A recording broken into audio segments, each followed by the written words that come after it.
السلام علیکم ورحمۃ اللہ وبرکاتہ۔ یہ کہتے ہیں کہ شب برات میں بیری کے پتوں سے غسل کرنا کیسا ہے؟ اگر یہ عمل درست ہے تو غسل کرنے کا طریقہ کیا ہوگا؟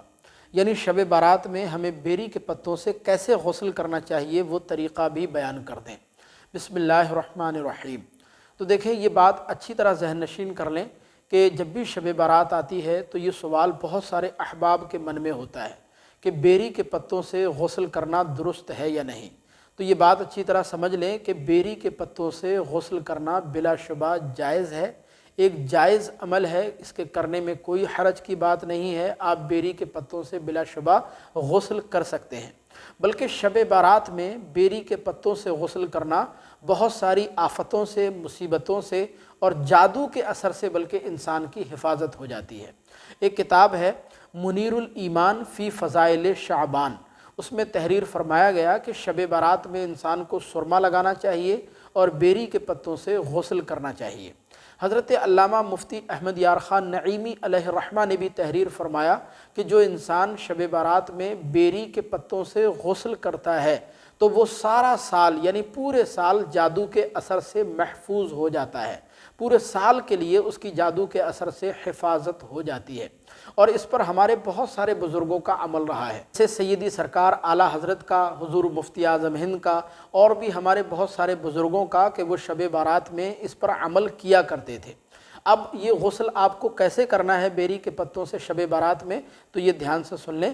دیکھیں، آپ کو کرنا یہ ہے کہ آپ صاف ستھرے بیری کے 7 پتے لے لیجئے اور ان 7 پتوں کو 2 پتھروں کی رگڑ سے ان کا مکسچر تیار کر لیجئے، یا پھر ہمارے گھر میں جو مسالہ پیسنے کی سل ہوتی ہے آپ اس پر بھی اس کا مکسچر تیار کر سکتے ہیں۔ تھوڑا سا پانی اس میں ایڈ کر دیجئے اور مکسچر بنا لیجئے، اور اس مکسچر کو آپ کسی پیالے میں، کسی برتن میں ڈال لیجئے، اور پھر 3 مرتبہ آیت الکرسی پڑھ کر اس مکسچر پر، بیری کے پتوں کا جو مکسچر ہے اس پر آپ دم کر دیں، اور پھر اس کے 1-2 گھونٹ اس مکسچر کے آپ خود پی لیں، اور باقی جو مکسچر بچ جائے اس کو آپ نہانے والے پانی میں شامل کر کے، اس میں ڈال کر کے، اور اس پانی سے پھر آپ غسل کر لیں۔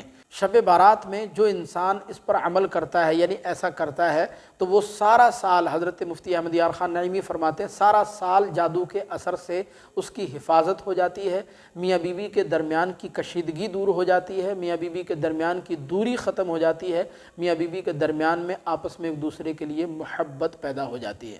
لیکن ایک بات یہ بھی یاد رکھیں کہ یہ عمل جو میں نے آپ کی خدمت میں بیان کیا، یعنی بیری کے پتوں والا غسل شب برات میں، یہ نہ تو فرض ہے نہ واجب ہے۔ کوئی اس کو فرض یا واجب نہ سمجھے کہ صاحب قرآن و حدیث سے دلیل مانگنے لگ جائیں کہ قرآن سے کوئی دلیل دکھاؤ یا حدیث سے کوئی دلیل دکھاؤ، تو یہ کوئی فرض یا واجب نہیں ہے، بلکہ یہ بزرگوں کے تجربات ہوتے ہیں جو وہ آگے شیئر کر دیتے ہیں، لوگوں کو بتا دیتے ہیں کہ ایک چیز کو دوسری چیز کے ساتھ ملاؤ تو اس سے یہ فائدہ ہوتا ہے۔ تو یہ بزرگوں کے تجربات ہوتے ہیں، ورنہ یہ فرض یا واجب نہیں ہے۔ لہذا اگر آپ چاہیں تو شب برات میں اس طرح سے غسل کر سکتے ہیں، اور اگر نہیں کریں گے تب بھی کوئی حرج کی بات نہیں، ایسا نہیں کہ آپ گناہ گار ہو جائیں گے۔ ہمیں امید ہے کہ یہ ویڈیو آپ کو ضرور پسند آئی ہوگی۔ آپ سے درخواست ہے کہ آگے لازمی شیئر کیجیے گا۔ کوئی سوال آپ کے من میں ہو تو کمنٹ باکس میں ضرور بتائیے گا۔ السلام علیکم ورحمۃ اللہ۔